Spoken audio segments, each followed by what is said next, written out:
welcome to this video. In today's episode of Gentle Parenting, a positive parenting approach, we are going to be looking at how, as a couple, myself and my husband work with our younger children to help them through those big emotions, also known as toddler tantrums.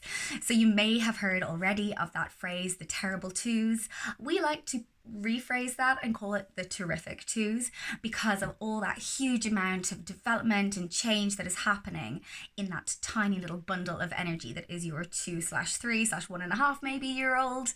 And just to let you know that I'm so there with you, that it is quite possibly one of the biggest, most energy consuming parts of parenting, at least for me so far. This has been a really big learning curve in terms of how we approach these things, and I'm so there in it. I have got a 1-year-old, an almost 1-year-old, and a 3-year-old, so we are smack bang in the middle of all of that. And in rephrasing that terrible twos to the terrific twos, what I'm really laying down the foundation for is just remembering how much brain development is going on at this stage, and then when it comes to our children's communication and their ability to tell us what exactly is going on, that is sometimes why we end up with those outbursts.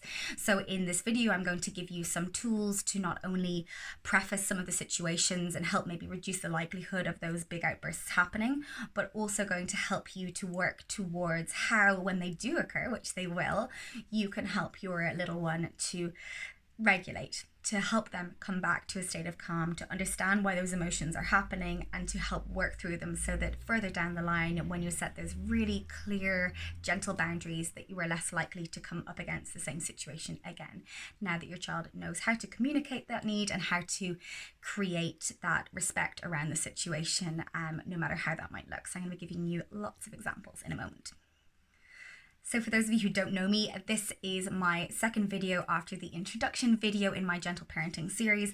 My name is Kitty. I normally put up content here all about trying to conceive, pregnancy, birth, postpartum, breastfeeding, but I've been getting heaps of questions just from little snippets that you may have seen in my sort of everyday life that I put up on my Instagram in terms of how I parent my 2 little boys and my gorgeous daughter Jess. So the way that we do things is quite different, and a lot of you have picked up on that. So I'm going to be sharing a little snippet of how we do things over here. I work in a whole other arena. So I'm a registered general nurse. I'm also a birth and postpartum doula, hypnobirthing educator, antenatal educator, as well as a IBCLC lactation consultant. So that is my bread and butter. That is what I do. And I also am really a huge advocate for gentle parenting and positive parenting, respectful parenting. So that is why I've kind of gone into sharing a little bit about that on here. So I really hope you find this helpful, and make sure and hit that subscribe button and the notification bell if you don't want to miss my next video. So my first tip when it comes to dodging or working through those big toddler emotions or tantrums or meltdowns, whatever you want to call them, is to prepare your child for what is to come. And this one has worked really beautifully, particularly when our Atticus was a little bit younger. We now no longer even have to do it. We can just give him the heads up. So the example that I will give here is if you are maybe at Granny and Granddad's house and you're just having the best time. They've tipped all of the toys out onto the floor. They're having an absolute ball. You're not even looking at them because they're so engaged in that learning, because play is learning for little people like that, when you go then to say, okay, it's time to go, they can't understand why they are in the middle of that project and you're literally taking them with no warning away from that. When you're talking about bringing that back into an example that we can understand as adults, you're talking about maybe you are in the middle of your favorite episode of your favorite show, or you are in the middle of a chapter of your book and you're just at the peak where you're about to find out about the primary character having some interaction maybe with their worst enemy and what's going to happen. And somebody says, oh, dinner's ready. It's on the table. Come on, quick. Or we've got to get in the car, go. And you're going, but I need to find out what happens. And similarly so for our toddlers. They can't be hauled out of a situation and be expected not to have a full-on meltdown, because what's happening is they don't have the communication tools to be able to explain to you, I'm really frustrated and angry at you right now, Mom. that was really annoying for me because I was really enjoying myself. Or I was right in the middle of this, building this tower of blocks, and it was so perfect and so great, and you came and you told me I had to knock it down, or you told me to get into the car and go and say goodbye, and I was just having such a lovely time.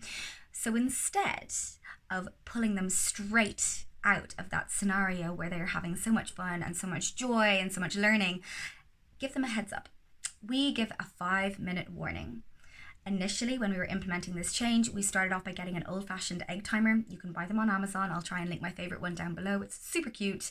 And literally, you just turn it to the time. And what happens is you can get your child to kind of help you do it. Or if you do it on your phone, they can press the button, set it for 5 minutes. And you can say, okay, so when the timer goes off, we're going to tidy up and we're going to go home.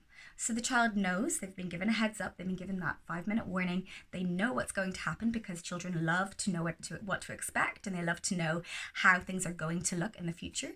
So what you're doing is you're prefacing that the next step in your movement, the next step in the day, so they know what to expect. So when the timer goes off, it goes ding-a-ling-a-ling-a-ling-a-ling. Okay, Atticus, that's the timer going off. Do you remember when we set the timer? That means that it's time to go. So he's had that warning. He's winding down from that peak play moment that he was in. It's not something that's so much of a shock for him. And in the first instance here, what we're doing is we're setting that boundary. So we're going to talk a little bit about boundary setting in a moment, but setting a timer so that we are not urgently and really shockingly putting our child away from that game has been really, really beneficial for us. And like I said, that was something with the physical timer that we used in the earlier stages of our parenting and helping Atticus with those big emotions. Now what we do is I implement a little bit of a sing-song, and what I will do is I will just sing out loud. I will say 5 more minutes, and Atticus will look up at me and he'll know, okay, this is wind down time. This means that whatever toy that I'm playing with, whatever imaginary world that I'm in, I need to come out from that world and close that door and get ready to come back into the present moment again. And that has really, really helped us in terms of transitions. So whether it's coming away from playing to get into the car and go, whether that is leaving the playground, whether that is leaving a toy shop, it's really helped us to have a much easier time when Atticus knows what to expect. So that is my tip number 1. So my tip number 2 is not so much a tip in so much as a general rule and something that I learned very, very quickly. And that is that because our children do not have the communication tools to be able to say to us, I'm really frustrated right now, or I'm really angry right now.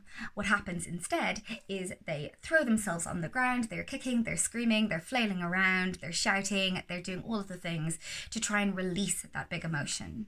So the first tip that I would have is name it. It's sometimes known as name it to tame it. And I'll make sure that I link any of the resources where I've learned a lot of these parenting approaches, if they're not ones that I've come up with myself, in the description box down below for the remainder of the series if you're ever trying to access them. But using this approach of name it to tame it means that what you're doing is you're giving your child the gift of communicating those feelings. So by saying out loud, Atticus, I can see that you're really frustrated right now. You really wanted to build that tower of blocks and Archer came over and knocked it over. That's really hard. So by seeing that emotion, by being able to sit with him in that emotion, you're helping him to feel heard, to feel understood, and you're helping him to then in the future be able to name that emotion for you so that he can better move forward with it. Another tool that you're also giving him in that name it to tame it scenario is you can give him an example of how you deal with that emotion when you feel it. So for example, in that scenario where the tower has been knocked over by Archer, I would say, oh, Atticus, I know that can be really frustrating. When I'm really frustrated, sometimes I go outside and I just run as fast as I can in the garden. Or sometimes I will open a window and I'll shout out loud, I'm so frustrated. We've been doing that one a lot recently and I found that it's really helpful, particularly for my little 3-year-old boy. Also, it can be really nice to teach, examples of when it's more appropriate when in an indoor scenario. So it might be just, saying to Archer, I'm really frustrated with you right now. You pushed over that toy, that tower, and I was really working hard on that. So you're saying out loud how you feel in the moment, you're feeling that emotion, and you're giving an example of how you personally deal with that emotion in your everyday life.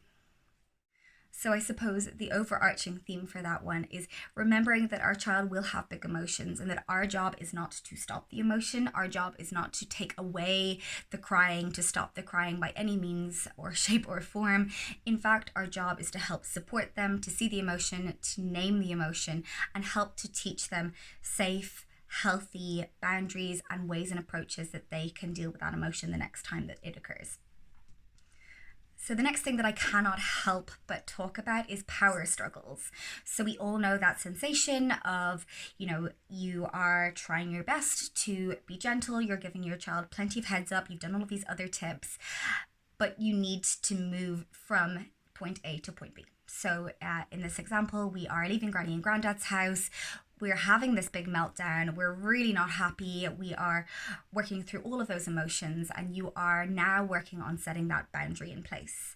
So we have seen the emotion, we've held them through that, we've supported them through that emotion. We are now needing to get to the car. How on earth do you do that?